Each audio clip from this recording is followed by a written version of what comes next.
Get your pretty little hands off that rifle. Sweetheart. The words cut through the briefing tent like a thrown blade. Vice Admiral Harold Sinclair. 3 stars, stitched to decades of arrogance, strode toward the rifle case without asking, without pausing. His polished shoes crunched against the grit of forward operating base Kodiak. His hand already reaching for Mara Viper Reyes's Barrett M107A1. You're watching Quiet Valor Stories. Where are you tuning in from? Texas, California, maybe overseas? Drop it in the comments. And don't forget to subscribe so you never miss these untold stories of courage. The room contracted. SEALs froze mid-shift. Rangers stiffened against the walls. Mara didn't move. She sat on a steel crate. Sleeves rolled, a cleaning rag drawing small surgical circles across the .50 caliber barrel. The rifle looked oversized in her lap, but her grip carried the quiet weight of someone who had lived with it inch by inch, shot by shot. To Sinclair, it was a prop. To Mara, it was the instrument her grandfather had placed in her hands when she was 12, teaching her to read wind from the twitch of a grass blade. Viktor Reznikov's voice still echoed "Measure the horizon," not the noise. Years later, her father, retired Marine Robert Reyes, had swallowed pride and driven her to the recruiter after watching her outshoot a reunion of veterans. That history sat unspoken in the tent, stitched into the way her fingers remembered the bolt and the cheek weld. Mara was 28, lean from years hauling long rifles up mountains, dark hair tied back, her gaze steady enough to still a room. The men called her Viper, not out of affection, but because she struck quick and exact and most kept a respectful distance. She had carried rifles through Afghan blizzards, Iraq's dust storms, nights where a single trigger pull meant convoys rolled home alive. Sinclair didn't see any of that. He saw a woman with a weapon he considered above her station. He wanted a moment, a spectacle, a reminder that brass still ruled where it mattered. His voice, smooth with disdain, filled the room. "What's a pretty girl like you doing with a gun like that?" Master Sergeant Daniel Williams inhaled to answer. But Sinclair waved him away with the flick of a man swatting a fly. The insult hung heavier than the diesel stink outside. Mara's knuckles flexed once on the Barrett's stock. Not anger. Readiness. Every man in that tent knew an unspoken law: you don't lay hands on another shooter's zero. Sinclair was about to find out why. Mara's mind, sharp and trained, didn't drift backward often. But Sinclair's words struck a seam in memory. Sniper school had been the first crucible, every shot dissected, every calculation checked twice by instructors waiting for her to fail. She learned to endure their scrutiny, and then to weaponize it when she graduated. The commandant himself had handed her the certificate, noting the records she'd set. Her lesson was simple. Precision wasn't vanity, it was survival. Deployments hammered that truth into her bones. In Iraq, she ghosted along convoy routes, taking men with wires before their IEDs could bloom. In Afghanistan, she had endured 14 hours in a frozen hide, body locked, waiting for one breath. When it came, she broke the trigger and watched a Taliban commander crumple seconds before he could launch an ambush that would have erased an entire patrol. That shot stretched over 2 kilometers of storm and silence. To those who lived because of it, the number wasn't impressive. It was sacred. Yet the briefing tent at Kodiak wasn't built for legends. It was built for egos. At 0755, Sinclair swept in with his entourage 3 commanders, 2 lieutenants, ribbons heavy enough to drag his shoulders. He had ignored advice to skip the tactical review, determined to show that age and office hadn't dulled his field instincts. But the moment his gaze landed, it wasn't on maps or enemy positions. It was on the Barrett leaning against the wall. The weapon commanded respect from anyone who knew long-range shooting. To Sinclair, it was another stage. He closed the distance, ignoring SEAL Team 7 operators, ignoring Rangers. His drawl sharpened into a taunt. "Little girl, you think you can run Overwatch with that toy?" This time, William stepped forward. Voice gravel-edged, Reyes held the longest confirmed engagement in theater. The Admiral brushed him aside with a dismissive wave. His next line fell heavy as a hammer. "This operation needs real shooters, not quotas filling seats." The silence wasn't empty. It was pressure. Men shifted, jaws tight. Mara's hand slid to the Barrett's grip. Not defensive, but resolved. The Admiral had crossed a line that couldn't be walked back with medals or stories of Annapolis competitions. Her eyes didn't flicker. She had steadied reticles in blizzards and held crosshairs when her body screamed to move.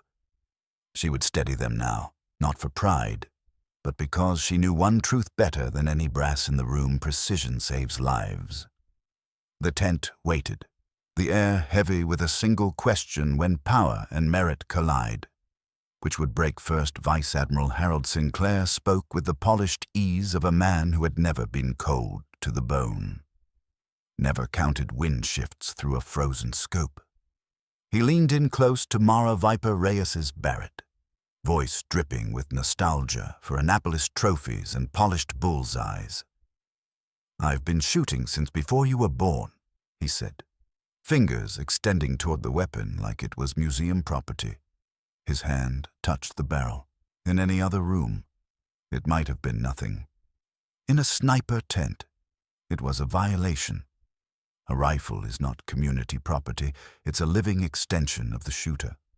Zero, eye relief, trigger pull, breathing rhythm, all calibrated to one person alone.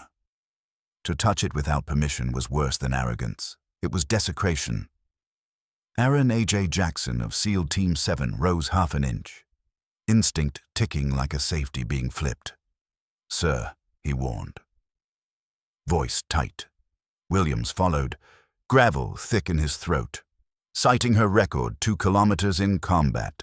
Confirmed kills, the kind of precision that saved platoons.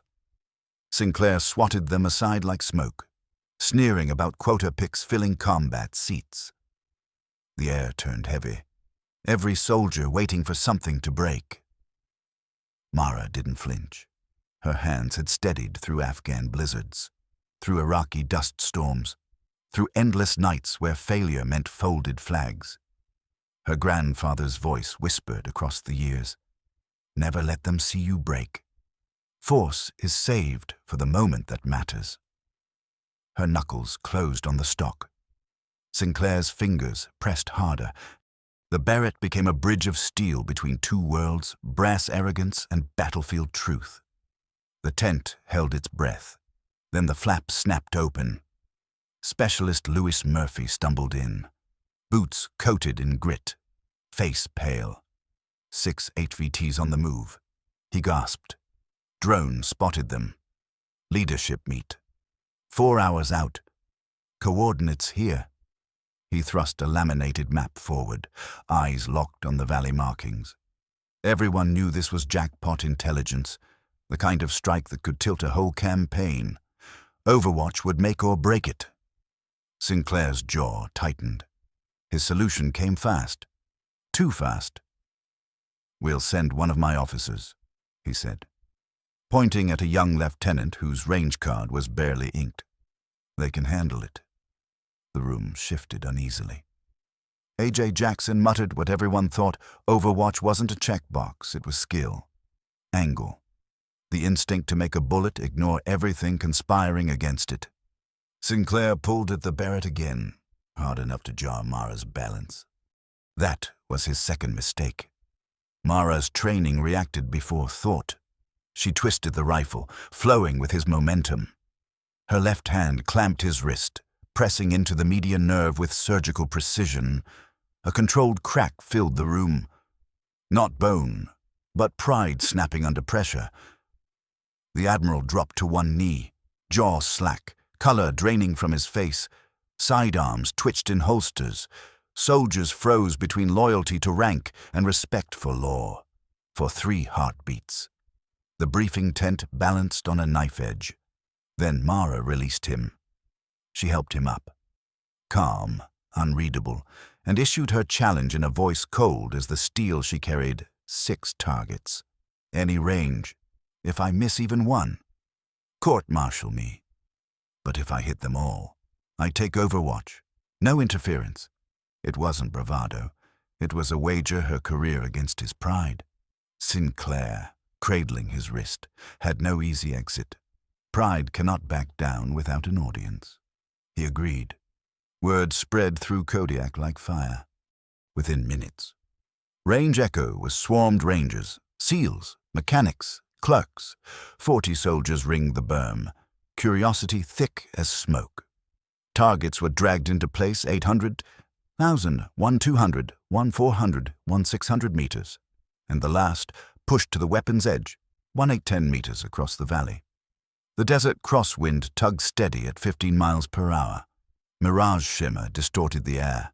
Beyond 500 meters, Coriolis effect demanded tribute. The earth itself twisted the bullet's path. Mara didn't rush. She pulled a kestrel from her pouch, logging wind calls, scribbling dope. Her hands were steady as a surgeon's. Spotters whispered corrections. The Barrett settled into her shoulder like an old friend easing home. First shot, 800. The rifle barked. A half-second later, the steel target rang like a bell. Murmurs rippled. 1,000. A gust tried to steal the round. She corrected mid-breath. Impact. Dead center. 1,200. Mirage shimmer fought her scope. But she trusted calculation. Ring. 1,400. Crosswind clawed, but she read dust swirls like scripture. Another impact. 1,600. 2 full seconds of flight. Soldiers held their breath, watching air ripple. Then the steel chimed headshot. The crowd exhaled as one. 5 for 5. Only the impossible remained. The 1/8 to 10 meter plate. At that distance, chance could undo the best. Mara lay still, cheek welded to stock, watching dust eddies swirl like a code only she could read. The world funneled down to reticle. Breath. Trigger. Her grandfather's lesson returned exhale on the wind's rhythm and let the shot ride truth. She broke the trigger. 3 seconds of eternity. Then the steel sang a clear, defiant bell. The desert exploded in applause, claps echoing like gunfire. Men who had doubted now stared in disbelief. The impossible had bent its knee. Sinclair stood apart, wrist wrapped in a field dressing, sweat shining his brow. For 30 seconds, silence drowned even the cheers. Then, against every expectation, he raised his left hand in salute, an unorthodox gesture, but heavy with meaning. His voice followed, stripped of arrogance and apology, a confession of prejudice, a public admission that merit outweighed posture. He asked, formally, if Staff Sergeant Mara Reyes would take overwatch for the mission. The operation unfolded under a black desert sky, the moon veiled by dust. SEAL Team 7 advanced through the valley floor, shadows flowing over broken rock. Overwatch belonged to Mara Reyes now, from her hide high on the ridge. The Barrett was steady on its bipod, scope sweeping arcs across the darkness. Her world shrank to heartbeats and silhouettes. Wind shifted. She adjusted 0.5 mil without hesitation. The convoy of 6 high-value targets arrived at the ruin complex, just as intel predicted. They were guarded, alert, weapons glinting under starlight on the valley net. Sinclair's voice came clipped, stripped of bravado team. Execute on Reyes's call, the weight of lives pressed down. But Mara had lived here before moments where one trigger pull meant a dozen men walked home instead of never walking again. She slowed her breath. Target 1 down. The report cracked across the ridge. In the valley, the patrol froze. 2 down. Panic spread through the guards. 3 neutralized.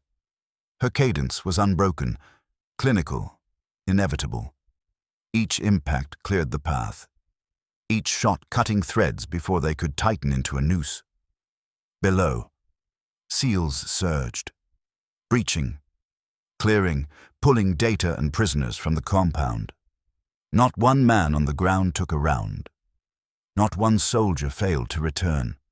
When the exfil bird lifted into the dawn, Sinclair remained silent on the ramp. He didn't need to speak. The salute earlier had said more than words could. Mara packed the Barrett, sliding it home with the same quiet precision she carried into every battle. She wasn't chasing applause, wasn't hungry for approval. She had proven the only truth that mattered in war. Prejudice misfires. Precision saves.